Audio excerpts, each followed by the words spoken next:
everybody, it's Cinnamon Cooney, your Art Sherpa, and today we are going to be painting this adorable abstract watercolor horse. We are using line and wash, but a very beginner version of it. So if you haven't yet tried it, this might be the one for you. The techniques are simple. The process is super fun and expressive, and I think you're really going to like it. All you've got to do is get the watercolors that you have, your watercolor paper, your brush, and your waterproof pen. Come back and meet me at this pad right now. We're going to paint this together with the help of my husband, John. Hello. He's going to make sure that you can see everything that I'm teaching and demonstrating with one of our robotic cameras and ask me questions that you might ask at home. All right, let's get started.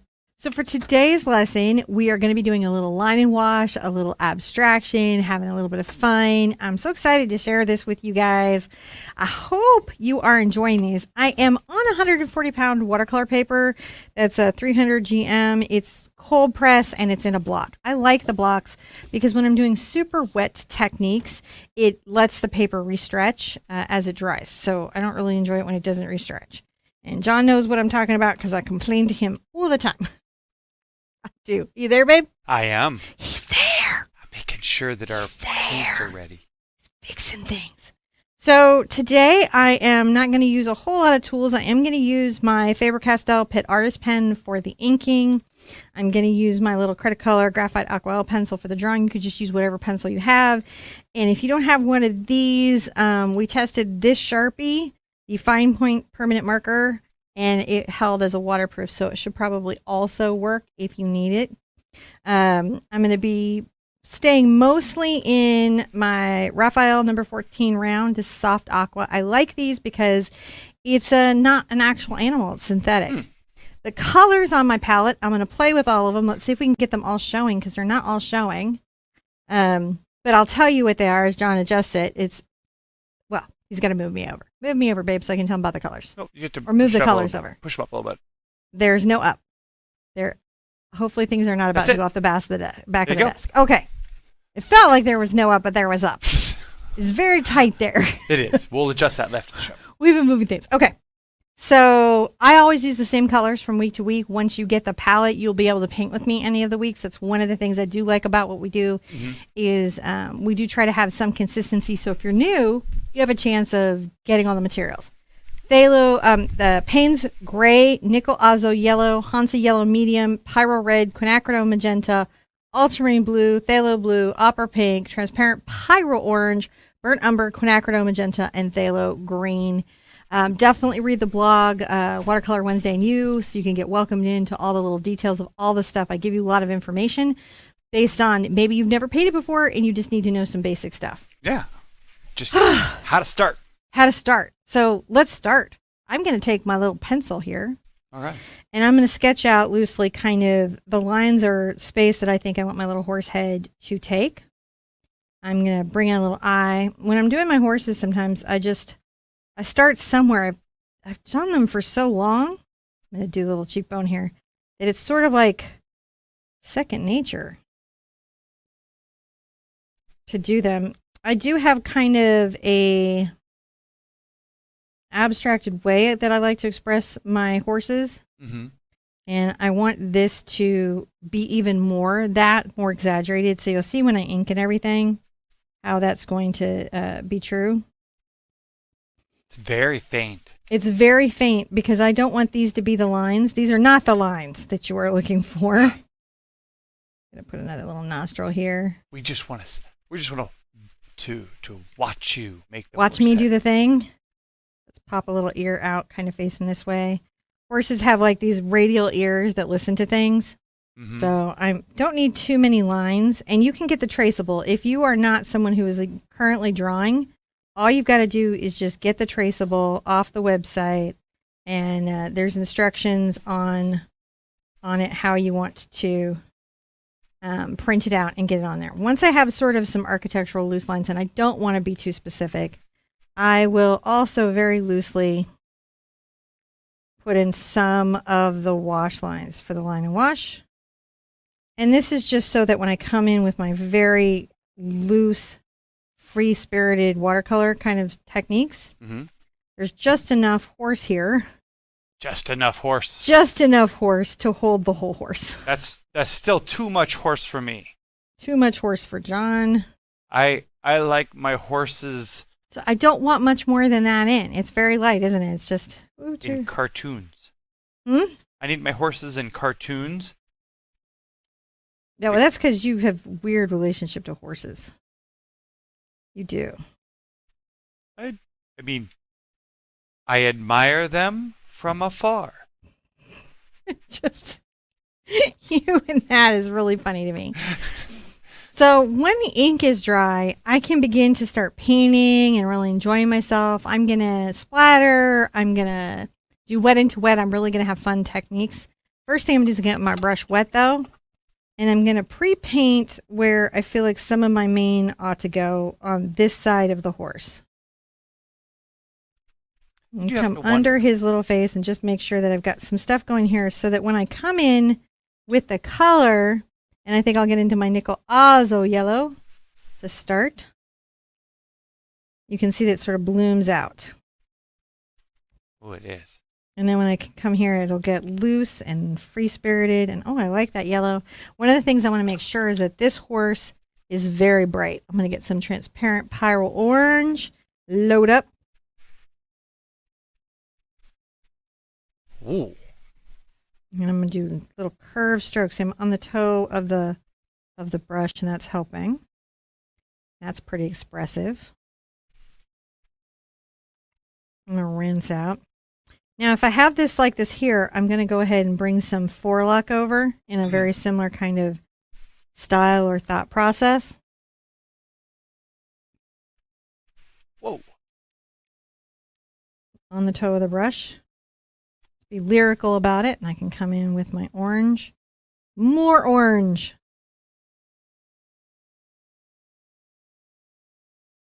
And it leaves kind of like a nice little area up along the back, and it's okay that the water is going to pick that up. I don't mind. So just making sure that the mane is going back in that kind of way. Wow. I can even pull it around this way. Get into my yellow and just make this very... Let's make horse noises while we paint horse things. All right. I'm going to get a little blue. I'm going to come around this eye here. Ooh. That puts some eyeshadow on that horsey. Yeah, I do. I want to get in there and kind of put a little eyeshadow on my horsey. There's some drama in the barn tonight. Did you just say that? I want to get some ultramarine blue and more phthalo blue. For Jaws, there's some drama, and I am going to go dark around here. I want this to have some fairly strong little blue, and maybe in here. Come inside my ear. This horse has got the hair and the eyeshadow. Let's get some magenta deep in that. Stepping out. Yes. Come under here with maybe a little of the magenta. There. And since I'm kind of got that blue there, I definitely kind of want to come over here maybe and imply a little bit of that's happening over here. It's going to be just very colorful and abstract and free blue again in the nostril. Come get some magenta, and I'll let that blend, wet into wet, because why wouldn't I? Now I'm going to take a little nickel azo yellow into some green. This was my phthalo green. I like these two together. Let's get a lot of phthalo green. I want it to be quite dark. I'm going to just start to loosely... Oh, there's a little hair. And I got it. Oh, and it came back. The hairs, they tracked you. Now, we've been moving stuff in the studio, so I think stuff is... That could have been me. That could have been fallen from my forelocks.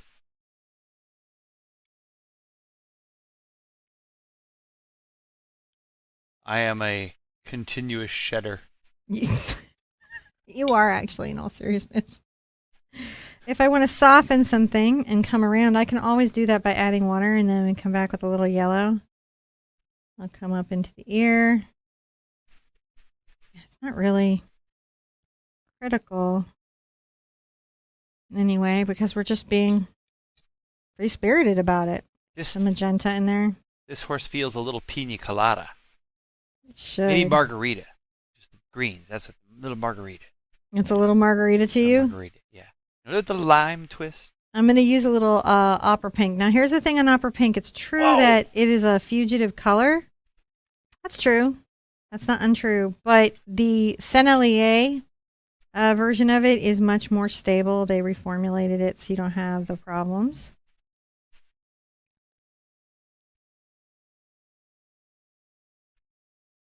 Did you hear that, horse? You're a fugitive. This one is. Then come in with the yellow and kind of blend those so it's more integrated. I'm just painting freely, right? It's just a fun day. Sometimes you got to have a fun day in your art. It has to not be so serious. Line and wash can be great for that because, well, no matter what colors I'm painting, it's going to be what I've got. I like my quinacridone gold, so I'm going to pull some out. It's a little strong. It's like an orange, but it's got a bit of a rust to it. Oh, it's kind of cool. Yeah, I like it a lot.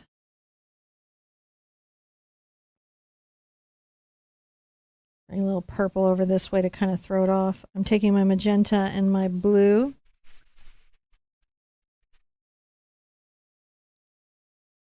Get some blue. That's some. Oh wow, that's some impressive shadow detailing. What?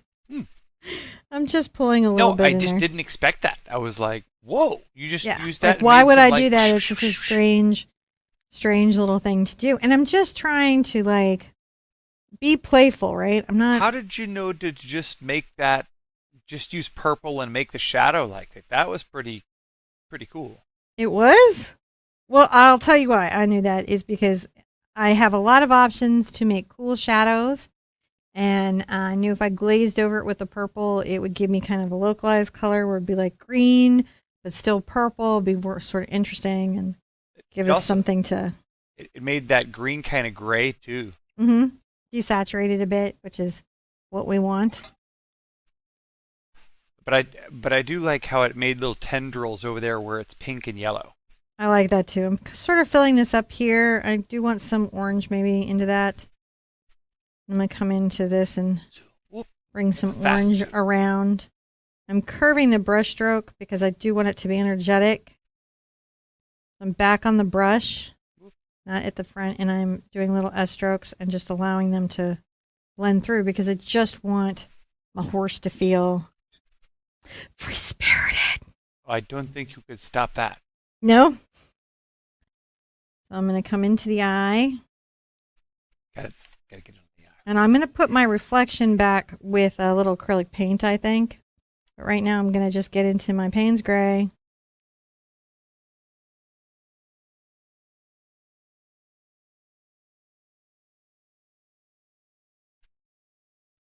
Maybe I don't have to. This is pretty good.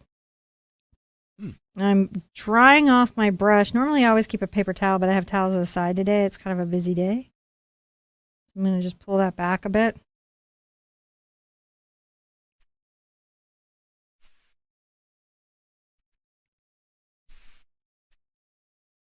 I want more deeper color. I can always come back with a pen, but if I can get it with a paint, I want to. Gonna add a little bit of shadow there. Maybe a little bit there on that ear. Nose. Kind of strengthening.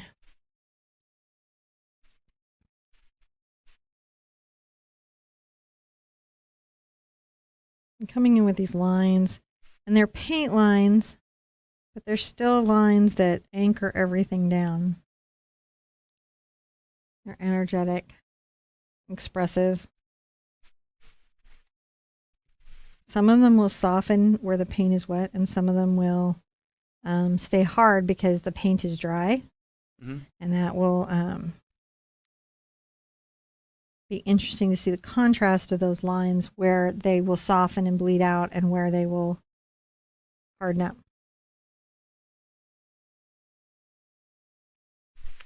Add a little bit to that mane.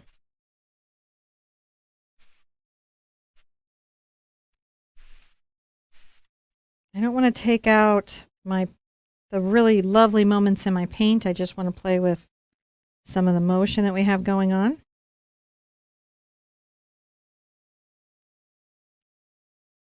And the contrast gives me that.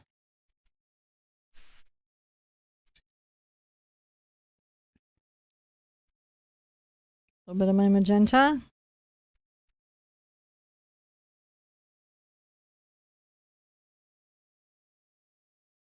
Softening there. Perhaps. Not coming down too far into that eye. I really don't want to lose all of that, so I may bring this back up. Whoa, that was cool. Just suck that right back up and soften that out. I can even come back with a little yellow to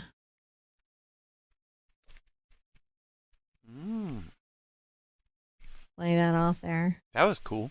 Yeah. And that's just a little play day. We're going to give that a little signature. We don't really need much past this. We just wanted to do a little horse and have a little bit of fun.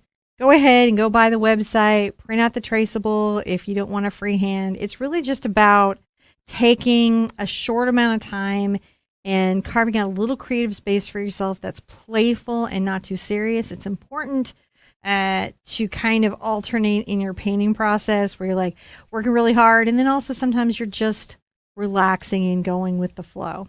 I hope you enjoyed this very light one hoot easy beginner watercolor lesson. We will be back soon with another cool water lesson for you. John, thank you so much for your time today. No, thank you.